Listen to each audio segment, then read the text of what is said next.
Welcome back, my friends, to the Shema podcast and part 2 of Accessorizing the External to Change the Internal with Rabbi Abrahams. Welcome to the Shema podcast, the podcast for the perplexed, where Torah insights intertwined through personal stories as well as interviews with leading Torah scholars demonstrate the empowering qualities of Torah and mitzvot. For more great Torah learning through Torch, the Torah Outreach Center of Houston, go to torchweb.org. Now to the show. So the next thing I want to talk about is tzitzit. And with this approach, I want to focus a little bit on what Rabbi Kaplan says about the commandment of tzitzit. So first of all, there's a story in the Talmud. It's in Menachot, page 44, side A. And there's a story about a person who used to wear tzitzit very diligently, very carefully, every single day.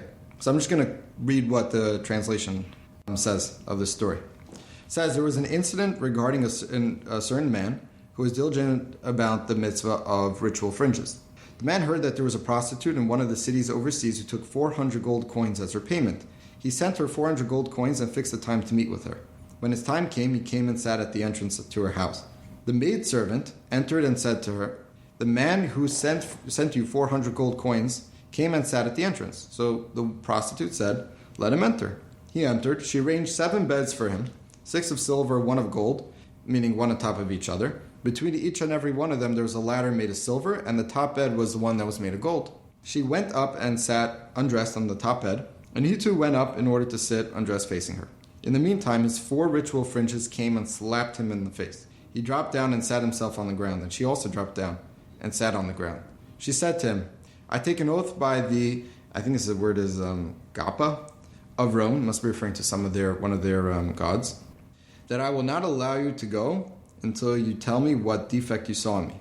So he said to her, "I take an oath by the temple service," see, that's his god, right, "that I never saw a woman as beautiful as you.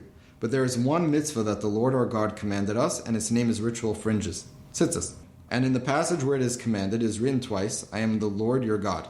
The doubling of this phrase indicates, I am the one who will punish those who transgress my mitzvot, and I am the one who will reward those who fulfill them." The first time it says it's meant to be an element of reward. I think the second time, actually. First time, it's a demonstration of God's judgment, meaning, I'm the Lord your God, and I'll enforce that upon you. And the second one is, I'm the Lord your God, and I will reward you for however that you serve me. So he quotes this passage to the woman and explains them.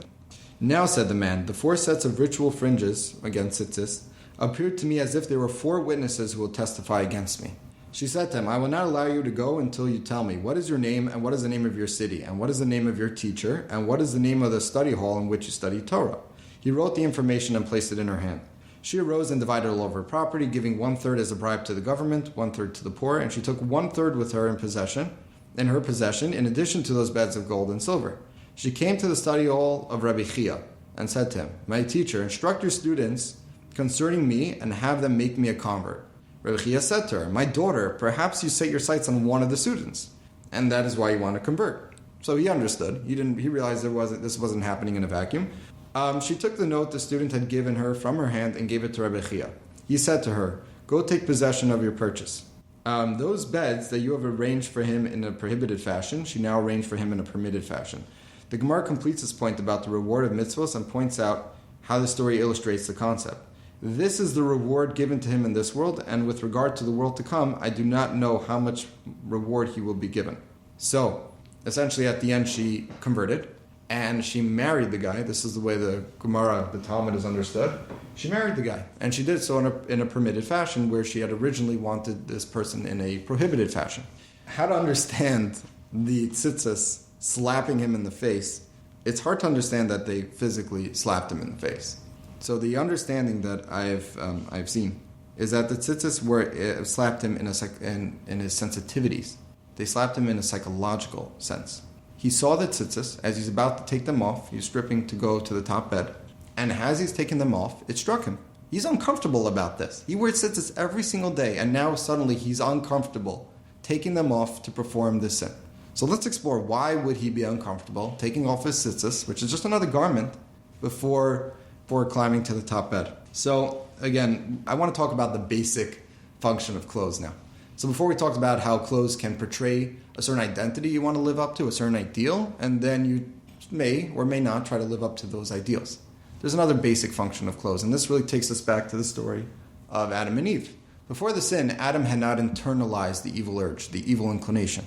And at that point, when he would see something in the world, he would not find it merely a means of satisfying his own pleasures, his own desires. He wouldn't look at things that way. He wouldn't look at the world around him as a means to exploit it for his own benefit, because he didn't have the evil urge internalized. It was only when the snake came and gave him a very intellectual reason to sin, a very rational reason to sin, that Adam finally took a bite out of the fruit from the tree.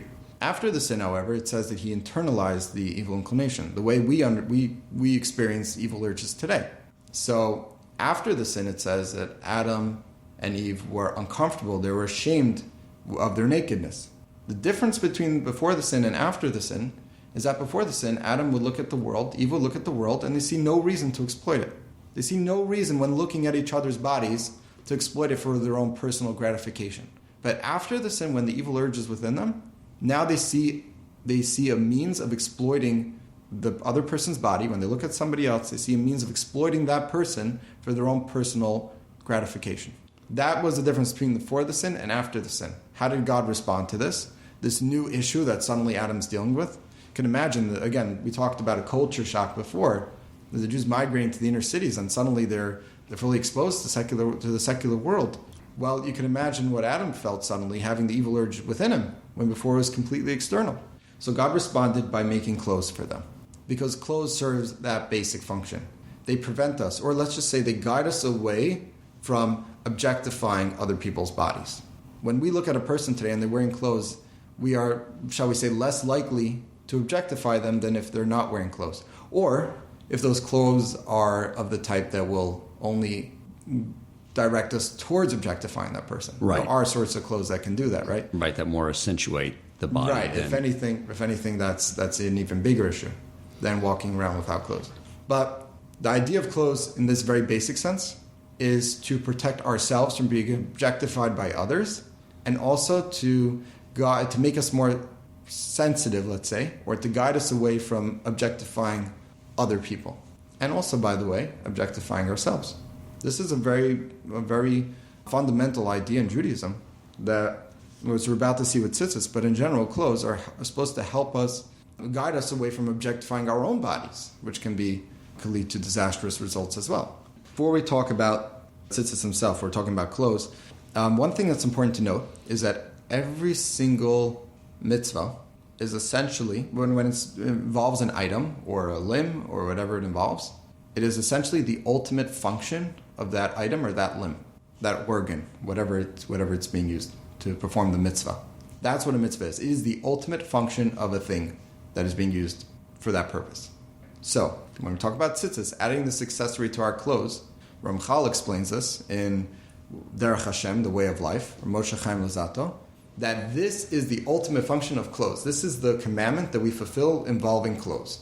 We put fringes on our four-corner garments. And by the way, today it's completely optional because we don't really wear four-corner garments today. When people buy tzitzit, it's in addition to whatever clothes they're normally wearing. So since it's optional, if anything, it requires more of a motivation and more of a sense of purpose to put it on. So again, every mitzvah, that is the ultimate function of that item. So in this case, tzitzit is the ultimate function of clothes. And what was the whole purpose of clothes?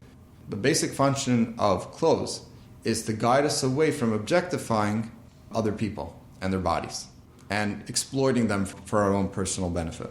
Because initially, all that was noticed was the spiritual neshama type aspect. Right.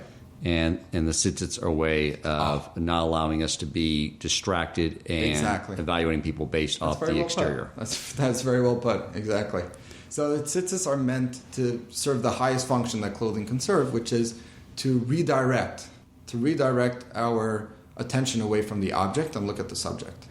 Look at the internal, not just the external. Not only look at the parts that we can exploit, but the parts that we can build up, the parts that we can develop.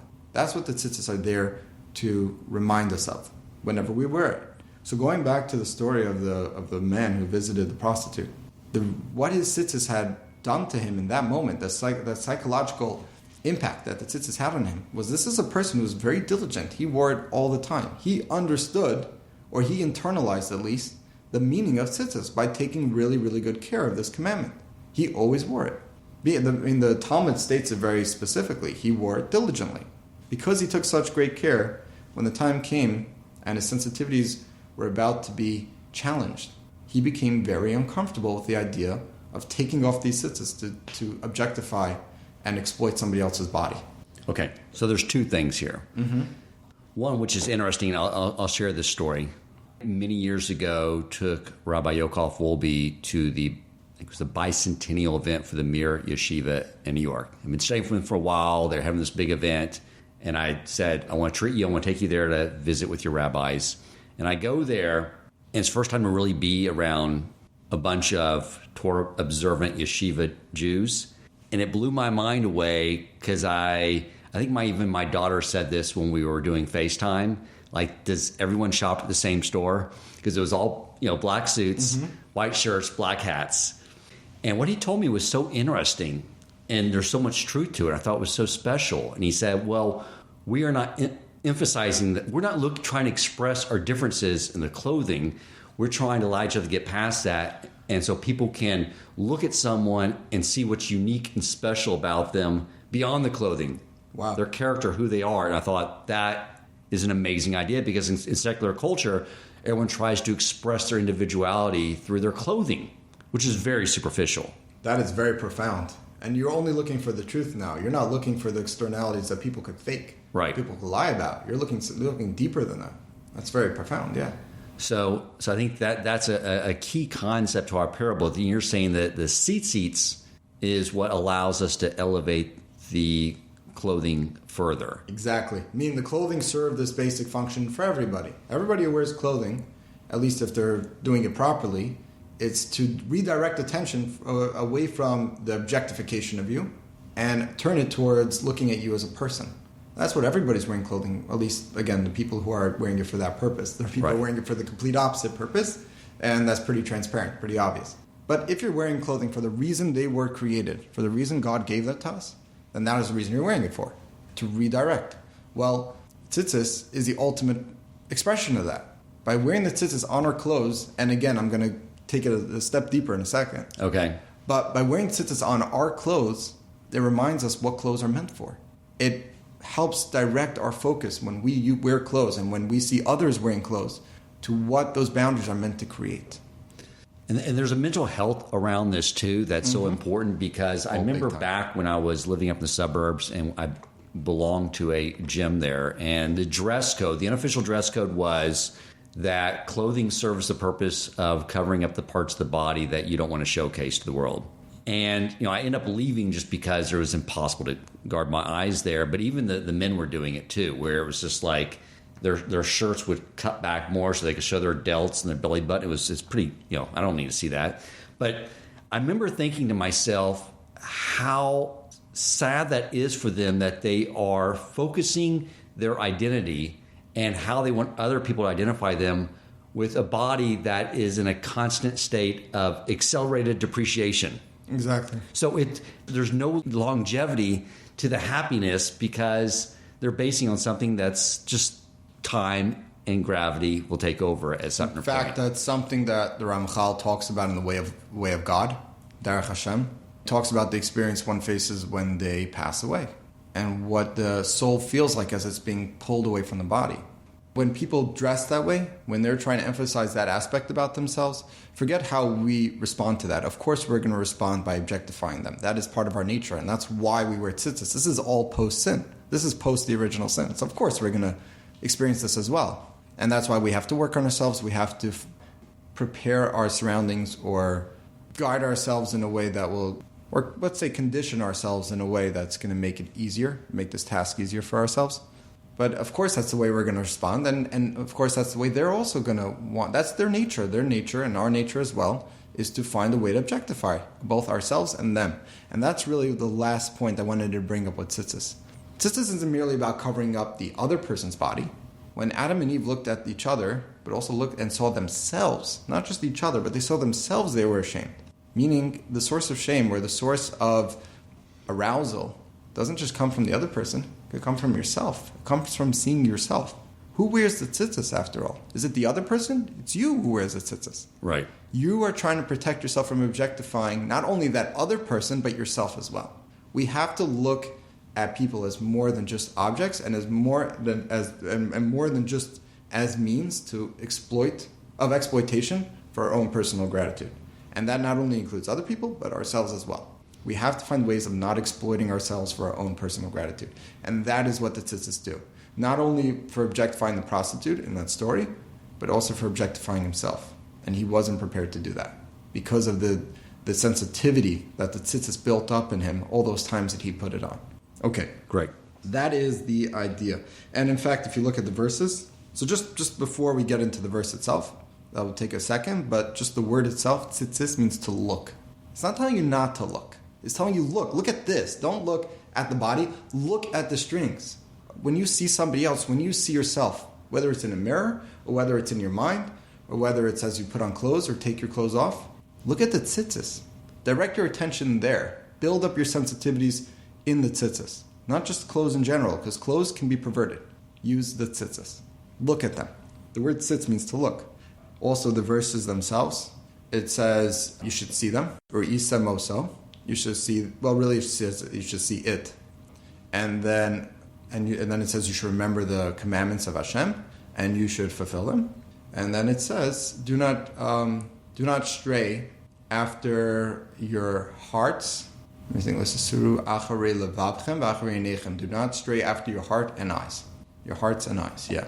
So the verse is telling us what you do. You should look at the tzitzis, and by looking at the tzitzis, you will not stray after your, again, perfectly normal and very basic nature, which is to objectify and exploit others and yourself. That is one of the reasons why we wear tzitzis. And again, if you wear it every single day, it's going to build up the sensitivity. If you're diligent about it, who knows what this guy was like when he's visiting a prostitute. He clearly had sunken a little bit in his life, whether it's about visiting a prostitute or just wherever he found himself. But he was still careful about wearing tzitzis.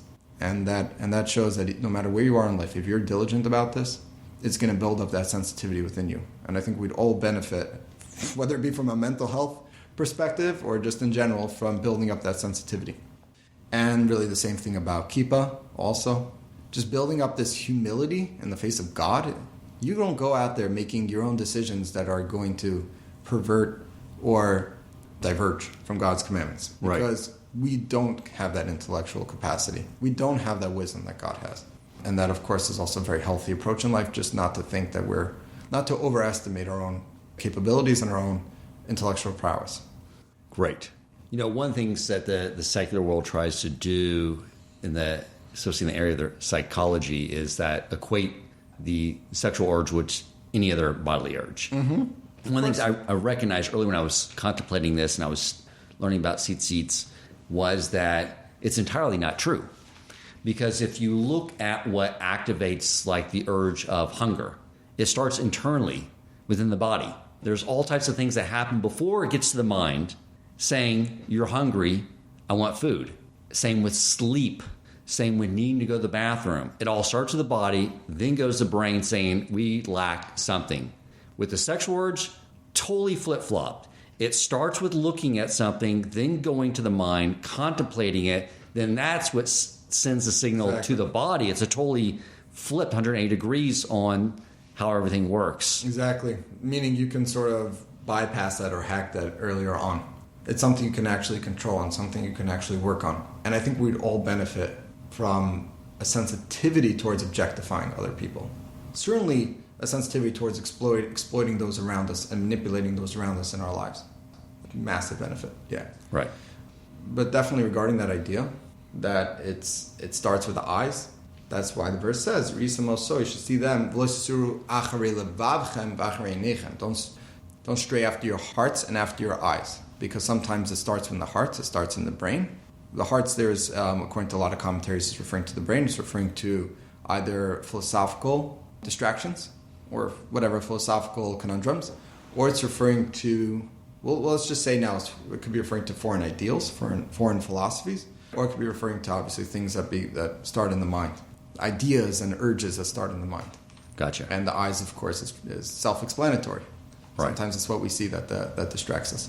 There's a famous story, but I don't remember who was involved exactly, but it was a rabbi and his student. And the rabbi and the student were walking down the street one day, and there was a woman walking by who was improperly dressed, and the student turned his eyes away, and he thought he had done the right thing. Like, okay, pretty obvious. The rabbi turned to the student and he said, "That's very good. You turned your eyes away. That's very good. You should want to get to the point where you won't need to turn your eyes away." And I think that perfectly exemplifies this idea that it's better to be able to look at somebody and relate to them as a human being, no matter how they're dressed, no matter how they're undressed. Right. And understand the humanity in that person, understand the personality and the spiritual side of that person without being completely distracted by how we can exploit them. Right. I think the part of the answer is when you were saying that the word tzitzit means look. Yeah. Because it's like from a psychology standpoint, which the Torah is all about the human psychology, God did create us, is that if you tell someone, don't think about a pink elephant, naturally all you're going to think about is a pink elephant. Yeah. If you say, don't look there, then you're just going to have this desire to look there. So it's saying, look at the seat seats. And the same thing when you're speaking to someone of the opposite sex, that you're looking, instead of saying, don't look there, if the cleavage is exposed, instead of look at their face and the demeanor, what expresses their soul. Right. It's more of a what to do, not what to avoid. Right, exactly. Because you can't really do away with the sexual urge. It's essential. It's an essential component of existence, of procreation. It needs to exist. But to the point where it becomes a cause of exploiting others, that's where you can curb it. That's where you can master it and control it. So yes, we all need our sexual urges, of course, but we don't need to be governed and controlled and dictated by them. And that's like you're saying, we're not completely ignoring it. We're not trying to not think about it. We're trying to think about it in the appropriate way. And this person realized when he was going up to the top bed, he realized that he was not about to engage with this woman in an appropriate way or in a way that would have been productive. He was about to engage in a destructive and callous and completely objectifying her. So That's tzitzis. Last component of this discussion is tefillin.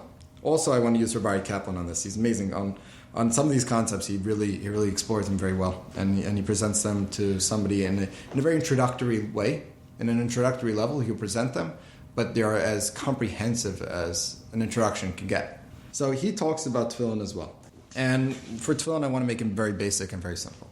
There is a Gemara, a Talmud, in Brachos, which I'll read very quickly, that discusses the fact that God also wears tefillin, phylacteries. The Gemara cites another Agadic statement. Rabbi Avin bar Rav Ada said, the Rabbi Yitzchak said, from where is it derived that the Holy One, blessed be He, wears phylacteries, wears tefillin? As it is stated, the Lord has sworn by His right hand and by the arm of His strength. Since it is customary to swear upon holy objects, this is the commentary here, it is understood that His right hand and the arm of His strength are the holy objects upon which God swore. Specifically, the right hand, or His right hand, refers to the Torah, as it is stated in describing the giving of the Torah, from His right hand the fiery law for His people. So that's referring to the Torah, that's His right hand that God's swearing with. The arm of His strength is His left hand, which refers to the tefillin. As it is stated, the Lord gave strength to His nation. And this is understood to be referring to the tefillin. That's a verse from Psalms. So then they go into a discussion about that the tefillin are related to the idea of giving strength to the Jewish people. I want to focus on this next part. Rav Nachman bar Yitzchak said to Rav Chia bar Avin, what is written in the phylacteries in the tefillin of the Master of the world? Rav Chia bar Avin replied, it is written, who is like your people Israel, one nation in the land? God's tefillin serve to connect Him, in a sense, to the world, the essence of which is the Jewish people. So, before we break that down, let's discuss what's actually in our own tefillin. Our tefillin contain, as well as other passages, but the passage that everybody knows from the Shema. Shema Yisrael, Hashem Elokeinu, Hashem Echad. Hear, O Israel, Hashem is your God, Hashem is one. So the tefillin themselves are a very fundamental and basic statement. God is one, and as the verses go on, they continue in that section, I am fully committed to this God. I'm fully committed to Hashem and His commandments. As the passages continue and talk about the commandments that God gave us and what happens if we follow the commandments and what happens if we stray from the commandments. All this is contained within the Shema that we recite twice daily. And in fact, the Gemara, the Talmud, relates the two. It says you should say the Shema, the morning Shema, while you're wearing tefillin. It's an important component of wearing tefillin. Okay, so the tefillin are a declaration of our commitment to God. Our commitment and our acknowledgement of our commitment to God and our acknowledgement of His oneness, of His uniqueness, of how special He is. Before we get to God's, let's talk about God's actually. God's, on the other hand, is a commitment and an acknowledgement of the Jewish people. It's a commitment to the Jewish people, for He declares, and if God's declaring something, it's permanent and eternal. It's God's word. We're talking about the almighty, omnipotent, infinite God. There's nothing bigger than Him. Whatever He says is the truth. And He says, who is like you, the nation of Israel? His tefillin are an acknowledgement of the greatness of the Jewish people, but the uniqueness of the Jewish people. You who are like you, nation of Israel, one nation in all the land. Okay. There's a lot here because obviously these are anthropomorphisms. Yeah, so for discussion on however you say it. Yes. Look in Rabbi Kaplan's discussion on tefillin. He has a small book, sort of a pamphlet on tefillin that's well published. Very widely published. But the idea here is that we put it on our head, an area of our intellect, and showing our commitment to God. Exactly. And it's the same idea that what He willed into existence was His commitment to the Jewish people. Exactly. So we're going to get to an even deeper point of this connection. Okay. But yes, essentially that is what it is. Wow. God's commitment to the Jewish people, His acknowledgement of how special the Jewish people are, and our commitment to God and our acknowledgement of how special He is. This is already sounding a little bit like a love affair. And in truth, it really is. There are 3 passages that we recite when we wind the last part of the tefillin, the last part of the straps, around our middle finger 3 times. Right. And each one of those passages begin, Ve'erastichli, and I'll be wedded to you. Or I will wed you to me, literally. Right. So we are essentially stating or declaring, as we put on our tefillin, as we finally wrap the last bit of strap around our middle finger, that we are now wedded to God. And we do this in the beginning of every single day, with the exception of Shabbat and holidays, for a very different reason. Because those days also are days of extremely close and intimate connection to God that don't require a second demonstration of that. Those days are inherently demonstrations of that. So, side thing. Yes. But for the tefillin themselves, these are a declaration that we are wedded to God. We are having a love affair with God. That's the way to put it. Yeah, that makes total sense. That line, when you're putting the tefillin around your finger and saying, I will betroth you to me, and you realize it's written from the perspective of God saying, say this, but this is what I'm saying to you. Mm-hmm. That's like, I always read that in English.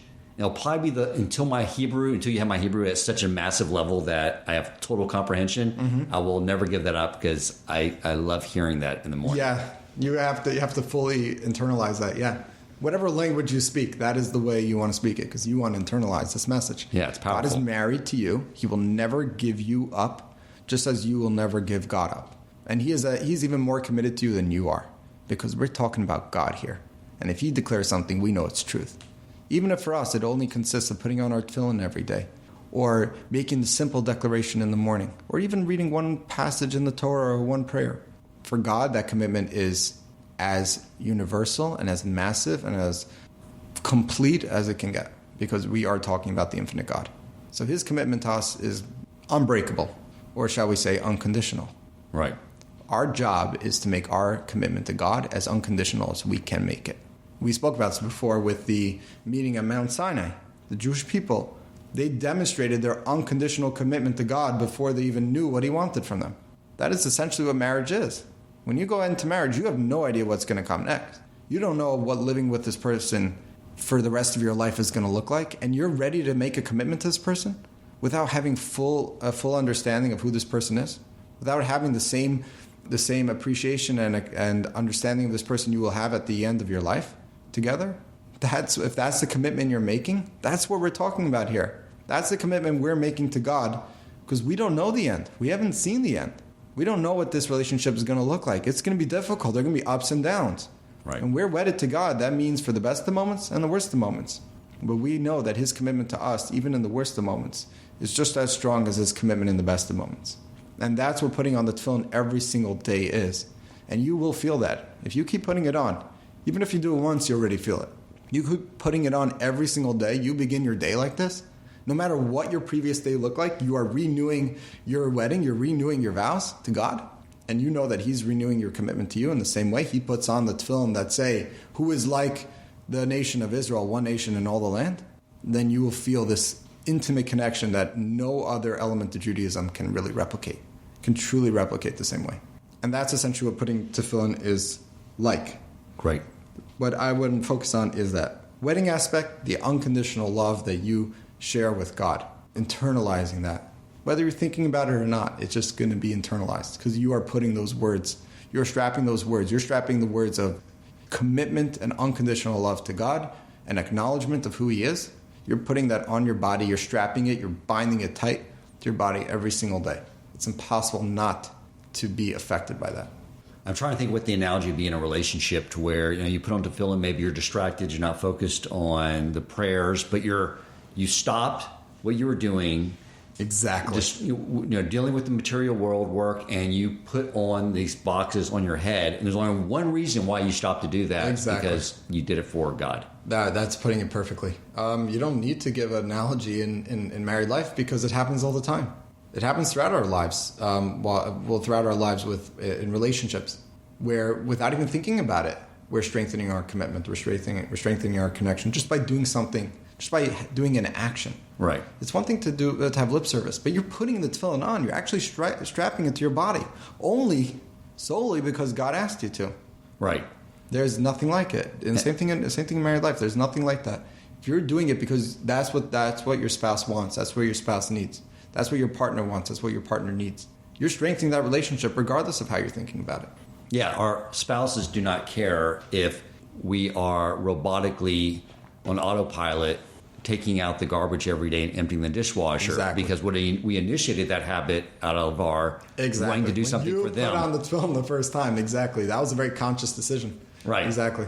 But of course, if you do it consciously every time, it only strengthens it more. If you wear tzitzit and you actually look at it as much as you can, well, I'm going to say you should stare at it all the time, but when you look at it and you internalize it as much as you can, you only strengthen that. Same thing with wearing a kippah every single day. Anything else you want to add on this subject? Only that if you keep doing it, it's impossible not to internalize it. You're going to feel different. This will help you treat other human beings better, whether it be the people who are closest to you or even people who you only meet random encounters. This will improve. These three things can improve your life greatly, and it will at least improve it a little bit. So it's, I think, a huge investment, a very worthwhile investment to make. It doesn't ask for a lot.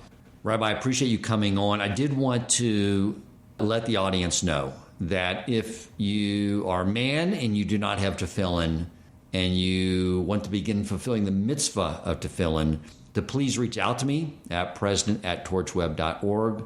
I'll be happy to work with the rabbis here to facilitate getting you some tefillin.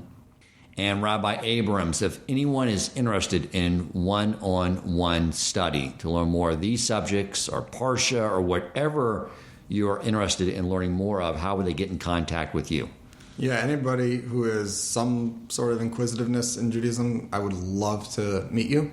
And to get in contact with me, try emailing me at ea@torchweb.org. Excellent. ea@torchweb.org. Thank you, Rabbi Abrahams. I appreciate you coming on, and I hope I can have you on again in the future. Of course. I'd be happy to. If you enjoyed this episode, please consider supporting Torch so they can continue to spread Torah wisdom to the world by making a donation at torchweb.org and clicking donate in the top right corner of the page. And if you would like to get in contact with our host with comments, suggestions for future topics of learning, or questions for him or his guest rabbis, you may email him at president@torchweb.org.